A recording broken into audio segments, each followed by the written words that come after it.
Oke semuanya, nah kita akan masuk ke tata nama senyawa kimia, yaitu senyawa kovalen ya. Lanjutan dari yang video sebelumnya, yaitu tata nama senyawa ionik. Nah di sini kalian pastinya harus mengetahui dulu senyawa kovalen itu apa. Senyawa kovalen sendiri kita review ulang ya. Dia dari non-logam dan non-logam. Dan kalian harusnya udah hafal tabel periodik. Untuk non-logam sendiri berada di sebelah kanan ya, yaitu golongan 5, 6, dan 7. Nah, ini adalah tujuan pembelajarannya. Kalian bisa baca dulu apa aja tujuan pembelajarannya. Nah, di sini ada pertanyaan nih. Mengapa CO2 itu aman dihembuskan tetapi CO itu bisa mematikan ya. Jadi CO2 itu yang kalian keluarin setiap harinya, setiap kalian bernafas. Kemudian untuk CO itu adalah eh, gas yang sangat beracun ya, dimana kalian bisa meninggal karena keracunan ya. Jadi CO itu nanti ngikat darah sehingga darah itu nggak bisa mengikat oksigen. Seperti itu ya. Nah, ini adalah review ulang ya, di mana kovalen itu terdiri dari non-logam dan non-logam, di mana di sini tidak ada kation dan anion ya. Jadi kation tadi di video sebelumnya kan kita bahas bahwa dia itu ion positif ya, dan anion itu ion negatif. Jadi di ikatan kovalen itu semuanya adalah senyawa yang non-logam ya. Walaupun nanti misalnya, "Sir, ini kok dia logam tapi kok masuknya ke kovalen?" Ada juga tuh nanti ya senyawa kovalen yang ternyata terbentuk dari logam. Nah, itu berarti logamnya tuh nggak sifat logamnya lemah gitu ya. Jadi bisa dianggap sebagai ikatan kovalen. Contohnya adalah AlCl3 ya. Itu adalah senyawa yang katanya ionik tapi sebenarnya lebih ke kovalen ya. Jadi kalian bisa cari-cari sendiri nanti di Google sebagai referensi. Nah, kita akan lanjut aja. Nah, ini adalah hal yang wajib banget kalian hafal ya. Jadi selain tabel periodik, kalian juga harus hafalin nomor ya. Nomor dari bahasa Yunani. Ya, kenapa harus dihafal, Sir? Karena nanti kalian harus menyertakan nama-nama ini nih. Jadi untuk yang satu itu mono, dua itu di, tri, tetra, penta, heksa, hepta, okta, nona, dan deka. Ya, jadi ini harus hafal. Jadi kayak contohnya tadi ya, CO ada CO2. Nah, kalau CO sendiri penamaannya itu kan adalah karbon, karena ya C-nya itu karbon ya, O-nya itu adalah mono oksida ya. Jadi karbonnya itu oksigennya satu, makanya dinamakan monooksida. Kalau CO2 berarti karbon dioksida. Kenapa ada di-nya? Ya karena di itu melambangkan angka 2 ya untuk CO2 ini. Kalau satu itu di sini adalah mono di situ. Oke.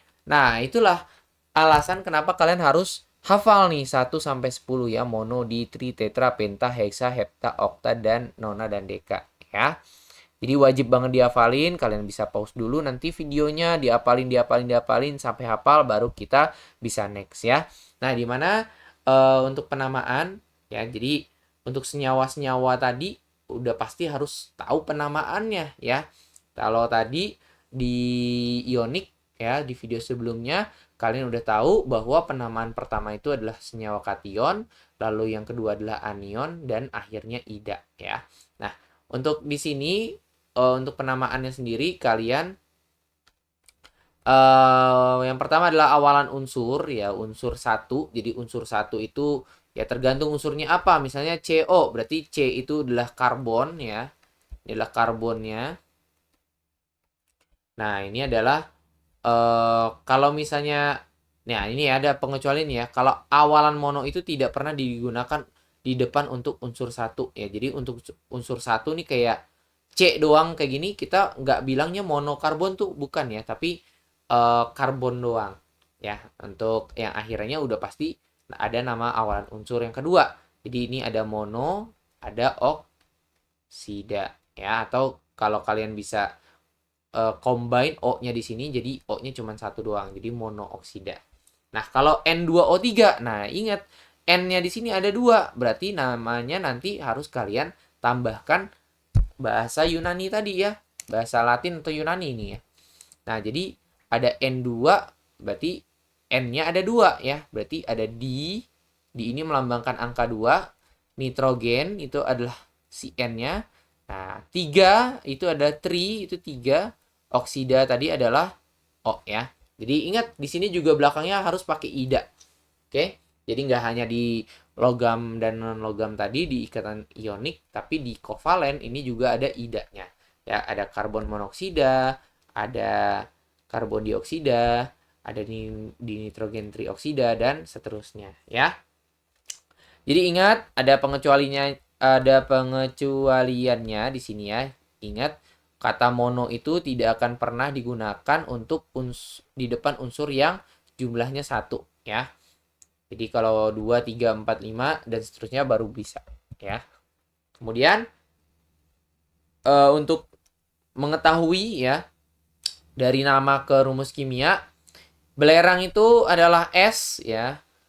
Heksa itu adalah 6, heksa itu 6, fluorida itu adalah F. Nah, ini makanya alasan kenapa Sir minta kalian menghafalkan nama-nama di dalam tabel periodik ya.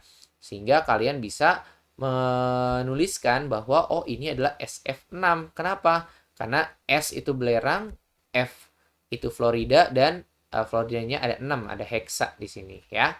Lalu di sini ada fosforus yaitu P, penta itu artinya adalah 5, klorida itu adalah Cl. Maka di sini namanya adalah atau rumus kimianya adalah PCl5 ya. Ingat kalau tadi nggak ada di trinya atau mono doang itu kita nggak perlu tulis mono ya. Kalau cuma satu ya, P-nya 1 nggak ada tuh. Mono, fosforus tuh nggak ada ya. Mono itu kalau untuk satu itu nggak ada keterangannya ya. Jadi langsung namanya aja. Oke. Nah, terus selain ada nama-nama IUPAC yang tadi apa namanya? Nama yang apa tuh namanya?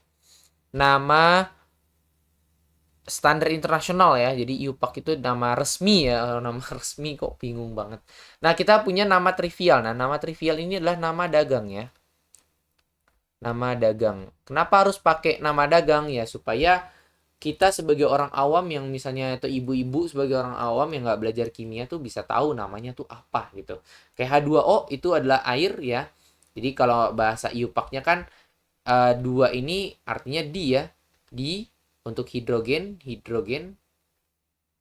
mono oksida. Harusnya kan di hidrogen monoksida ya untuk IUPAC-nya. Tapi kita pakainya adalah H2O itu air atau water. Kenapa? Ya karena kita setuju ya, para ilmuwan itu setuju bahwa ya udah untuk yang umum kita pakainya namanya itu yang nama-nama dagang aja gitu. Jadi supaya memudahkan juga ya.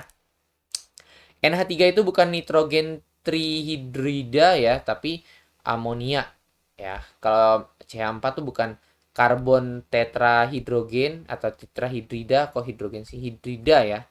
Hidrogen tuh hidrida kan belakangnya harus ada idanya ya. Jadi langsung aja metana kayak gitu.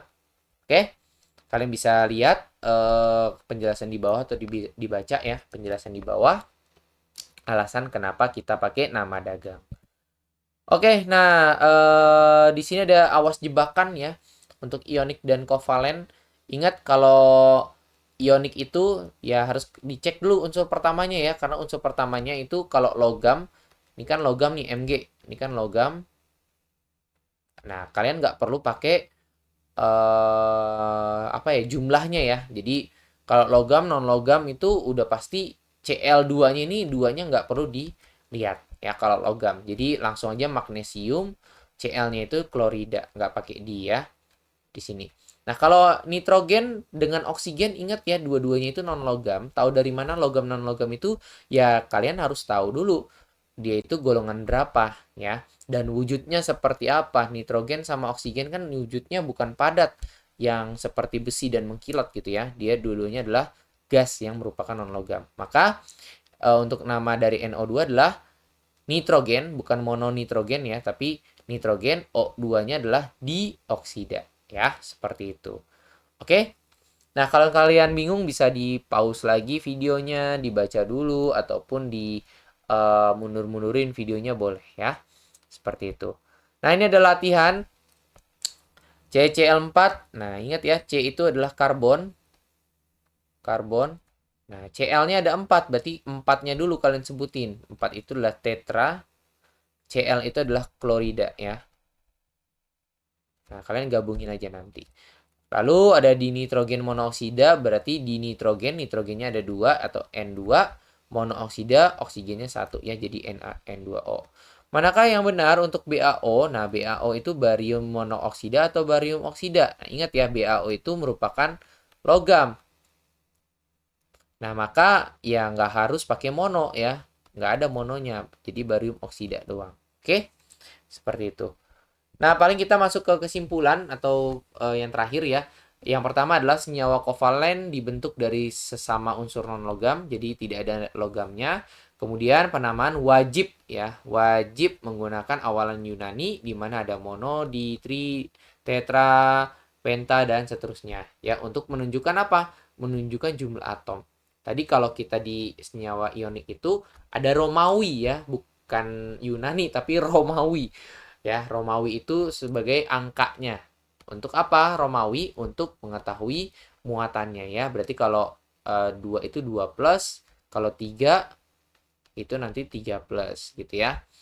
Muatan dari si logamnya. Kemudian nomor 3, unsur pertama berjumlah 1 tidak menggunakan awan mono. Itu penting banget ya. Kayak tadi NO2 itu langsung nitrogen di oksida ya, bukan mononitrogen ya. Kemudian yang keempat, selalu perhatikan jenis unsur pertama, yaitu logam atau non-logam. Karena kalau logam, ya kalian pakainya aturan ionik. Kalau dia non-logam, pakai aturan kovalen. Gitu ya. Oke, paling dari search gitu aja. Terima kasih udah nonton. Semoga paham dengan apa yang kita jelasin hari ini. Kita akan ketemu lagi di pertemuan selanjutnya. Ada tata nama untuk poliatomik ya. Oke, thank you. Bye-bye.